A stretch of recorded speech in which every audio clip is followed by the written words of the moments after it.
जय हिंद दोस्तों, आप सभी का गांव तक रोजगार स्टडी पर बहुत बहुत स्वागत है। तो फ्रेंड्स, कैसे आप सभी? उम्मीद करता हूं आप सभी अच्छे होंगे। तो फ्रेंड्स, जैसा कि आप सभी यहां पर देख पा रहे होंगे, सभी छात्रों के लिए बहुत ही ज़रूरी है, क्योंकि आप सभी में से लगातार 2-3 दिन से कई सारे स्टूडेंट के कमेंट आ रहे थे कि सर ट्रेनिंग जो है वो कितने महीने की होगी, डीआरडीओ में क्या क्या कार्य करना पड़ेगा।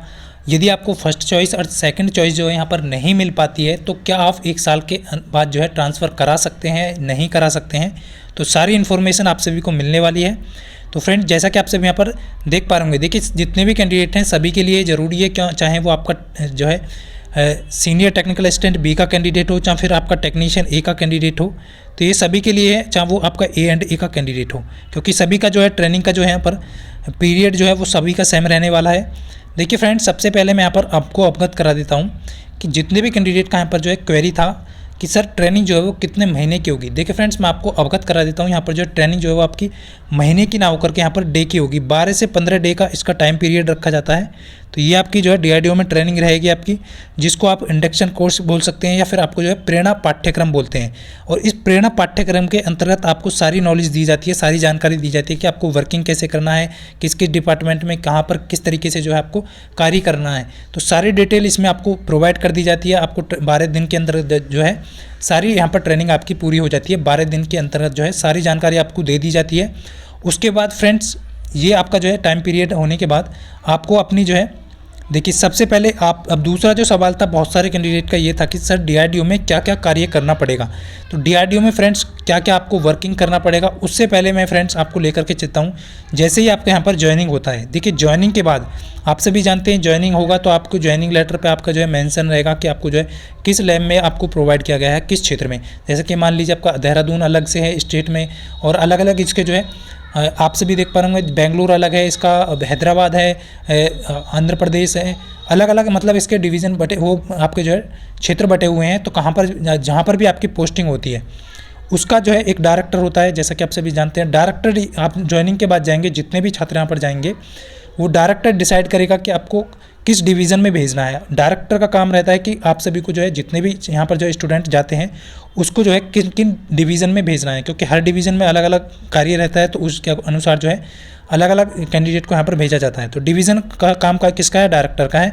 वो डिसाइड करेगा कि किस डिवीज़न में आपको भेजना है, वो आपको जो है लिख करके दे देगा। तो आपको डिवीज़न में जाना है, और डिवीज़न में आपको एचओडी मिलेगा। हर डिवीज़न का अलग अलग जो है एचओडी रहता है, जैसा कि आप सभी जानते हैं। हेड ऑफ डिपार्टमेंट का एक जो है आपका, जो कि आपका सीनियर साइंटिस्ट होता है, वो आपका जो है हर डिवीज़न का अलग अलग जो यहाँ पर आपको सीनियर जो है एचओडी मिलेगा।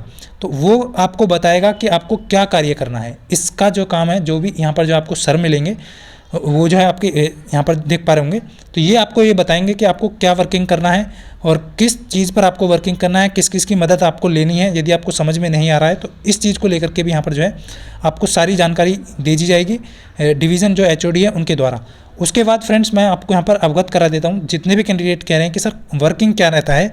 तो देखिए ज़्यादातर जो है डीआरडीओ में प्रोजेक्ट चलता रहता है, तो प्रोजेक्ट पर ही आपको वर्किंग करना पड़ेगा। मैंने आपको पिछले जो आपको वीडियो प्रोवाइड किया था उसमें भी मैंने अवगत कराया था कि प्रोजेक्ट पे ही आपको वर्किंग करना होता है, और हमेशा जो है प्रोजेक्ट जो है एक के बाद दूसरा प्रोजेक्ट यहाँ पर कंटिन्यू जो है चलता रहता है। ज़्यादातर जो है प्रोजेक्ट पर ही डीआरडीओ के वर्किंग रहता है। तो जितने भी टेक्नीशियन वाले हैं उनका जो प्रोजेक्ट पे वर्क रहेगा। और यहाँ पर जो है जैसे कि मान लीजिए आपका इलेक्ट्रॉनिक्स से आप कैंडिडेट हैं, फिटर का अलग से है, तो फिटर वालों को फिटर का काम को सौंपा जाएगा, इलेक्ट्रॉनिक्स वाले को इलेक्ट्रिशियन का, और इलेक्ट्रिकल वालों को इलेक्ट्रिकल का।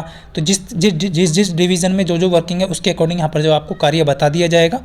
और जो भी आपको करना है, टेस्टिंग का काम है तो आप टेस्टिंग करेंगे, सोल्डिंग का काम है तो आप सोल्डिंग करेंगे, कंपोनेंट चेक करना है तो वो चेकिंग करेंगे। तो वो अलग अलग जो है बहुत सारे जो है यहाँ पर जो है इस तरीके से आपको बांट दिया जाएगा सेशन जो है, उसके अनुसार आपको अपना वर्किंग करना होगा। यदि आपको समझ में नहीं आया तो अपने सीनियर से आप पूछ सकते हैं कुछ।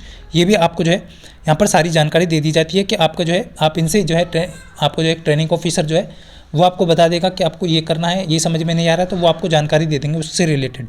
ये तो हो गया सारा जो है आपका, जो कि आपका वर्किंग से रिलेटेड हो गया, जितने भी कैंडिडेट के कमेंट थे। अब देखिए फ्रेंड्स, अभी होता क्या है कि बहुत सारे छात्र जो है यहाँ पर कह रहे थे कि सर यहाँ पर फर्स्ट चॉइस नहीं मिलता है। ज़्यादातर कैंडिडेट को फर्स्ट चॉइस नहीं मिलता है या सेकंड चॉइस नहीं मिलता है।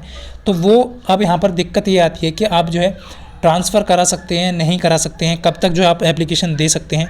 तो यहाँ पर जो है फ्रेंड्स आपको मैं बता दूँ, DRDO ने पहले से यहाँ पर मेंशन किया हुआ है, आप सभी खुद भी देख सकते हैं कि यहाँ पर आपकी एक बार तैनाती कर दी गई, यानी कि आपको एक बार स्टेशन प्रोवाइड कर दिया गया, लैब जो है आपको एक बार दे दी गई। मान लीजिए आपको फर्स्ट चॉइस नहीं मिली है और आपको जो है देहरादून प्रोवाइड कर दिया गया है। तो यहाँ पर जो है फ्रेंड्स सबसे पहले मैं आपको अवगत करा देता हूँ कि प्रथम स्थान पर जहाँ आपकी तैनाती की जाएगी वहाँ पर लगभग आपको 5 साल तक वर्किंग करना होगा, उसके बाद ही आप जो है ट्रांसफ़र के लिए अप्लाई कर सकते हैं। और यदि DRDO चाहे तो 5 साल से पहले भी आपको जो है आपका जो है ट्रांसफ़र कर सकता है, पर ये DRDO पर निर्भर करता है। ये आप जो है इसके लिए अप्लाई नहीं कर सकते, इसलिए आपको जो है कम से कम 5 वर्ष तक जो आप ट्रांसफ़र के लिए अप्लाई नहीं कर सकते यदि आपको पहली जो है तैनाती दी जाती है, यानी कि पहली जो आपको स्टेशन के लिए जो है प्राथमिकता दी जाती है। तो ये आप सभी को जो है इन्फॉर्मेशन देनी थी। जितने भी कैंडिडेट के कमेंट आ रहे थे कि सर यहाँ पर जो है ट्रांसफ़र करा सकते हैं, नहीं करा सकते हैं, तो उम्मीद करता हूँ फ्रेंड जितने भी कैंडिडेट का जो क्वेरी था वो सभी का जो है क्वेरी जो आप सभी को जो है प्रोवाइड कर दिया गया है। यदि फिर भी आपकी कोई क्वेरी है तो आप सभी जो है कमेंट करके बता सकते हैं। और जितने भी कैंडिडेट A एंड 8 से हैं, जितने भी कैंडिडेट क्लास को लेकर के कमेंट कर रहे हैं, तो फ्रेंड्स अभी जो है फ़िलहाल तबीयत भी ठीक नहीं है, तो इसलिए मैं आप सभी को वीडियो जो है कंटिन्यू प्रोवाइड नहीं कर पा रहा हूं। जैसे ही तबीयत ठीक होगी तो आपको जो है वीडियो प्रोवाइड कर दूंगा। बट आप भी जो है निरंतर जो है रिवीजन करते रहें। जो आपके पास में बुक है, रीजनिंग की बुक है, मैथ की बुक है, मैं टॉपिक बता चुका हूँ, सिलेबस भी आपको दे चुका हूँ। तो ये इन्फॉर्मेशन थी जो आप सभी के साथ शेयर करनी थी। फ्रेंड्स मिलता हूँ नेक्स्ट वीडियो में, तब तक के लिए सभी को जय हिंद, वंदे मातरम।